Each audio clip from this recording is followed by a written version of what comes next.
बेटा मैं 1 मिनट आपके साथ बैठ सकता हूँ, जिससे मेरा आपका हौसला बढ़ सके। कल आपकी ही ज़रूरत है इस देश को, आप जैसे लोगों की ज़रूरत है इस देश को। नहीं, हमें तो हमारी जिम्मेदारियाँ भी तो हैं। राम अंकल जी, राम राम। हम अपने बच्चों के लिए जिम्मेदारियाँ तो हैं। असिस्टेंट रख लें।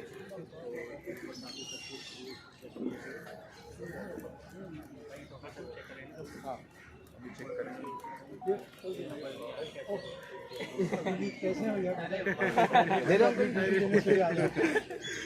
फोन, दे दो फोन। इजी हो गया है। मैं फोटो लेता हूँ।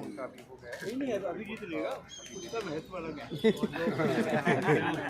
अभिजीत और हमारे रिश्ते, इसको पहली दफा मैं जब मिला तो मैं इनसे पूछा तुम हो कौन? पूछा था ना मैंने, क्योंकि मैं मुद्दों से जुड़ा हुआ हूँ, मैं व्यक्ति से जुड़ नहीं पाता।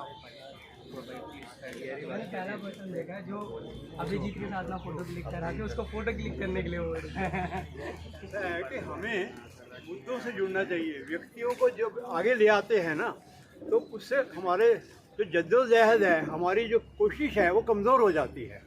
क्योंकि व्यक्ति पूजा ही जो है हमारी कमज़ोरी बन जाती है। तो जब आपका मुद्दा तगड़ा है तो तभी आप लड़ पाओगे। कम हो रहा है पानी में, कम हो रहा है, तो पानी ज़्यादा।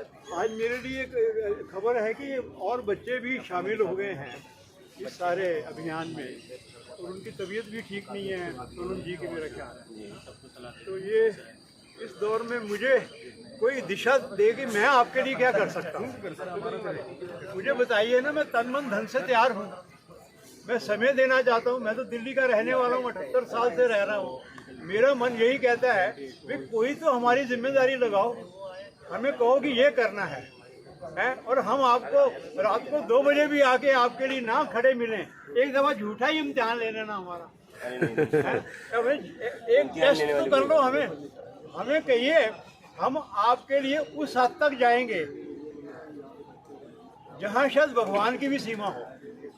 मैं आपको दावे से कह रहा हूँ, मैंने अपने जीवन में, दिल्ली शहर में हूँ तो जंतर मंतर, रामलीला और मंडी हाउस, यहाँ के जो भी नौजवानों के प्रयास हुए, मैं उनमें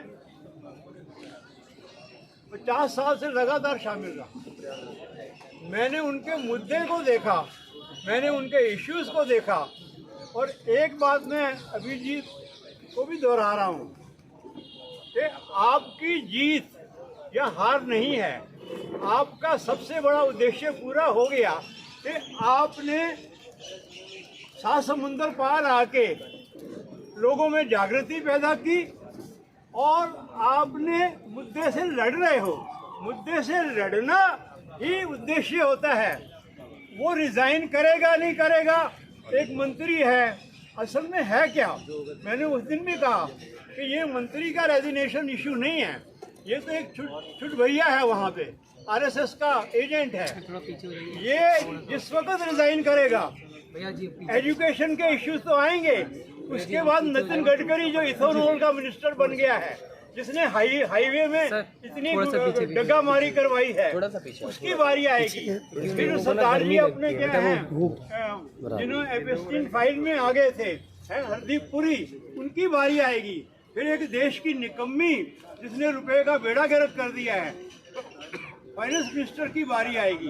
तो ये सारे का सारा जो इनका कुनबा है वो ढेरी हो जाएगा, इनको ये डर है।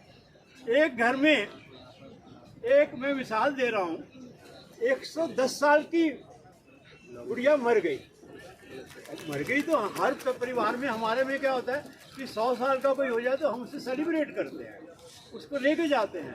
तो सारे घर वाले रो रहे थे क्योंकि वो 110 साल की थी, तो परिवार भी वो 40-50 लोगों को वो रोए जा रहे हैं। क्या हो गया भाई, तुम रो क्यों रहे हो?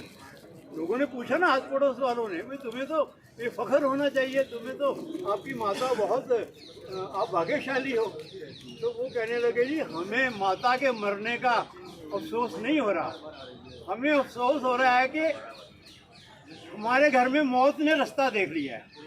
तो ये धर्मेंद्र प्रधान की रेजिग्नेशन जो है ना, ये इन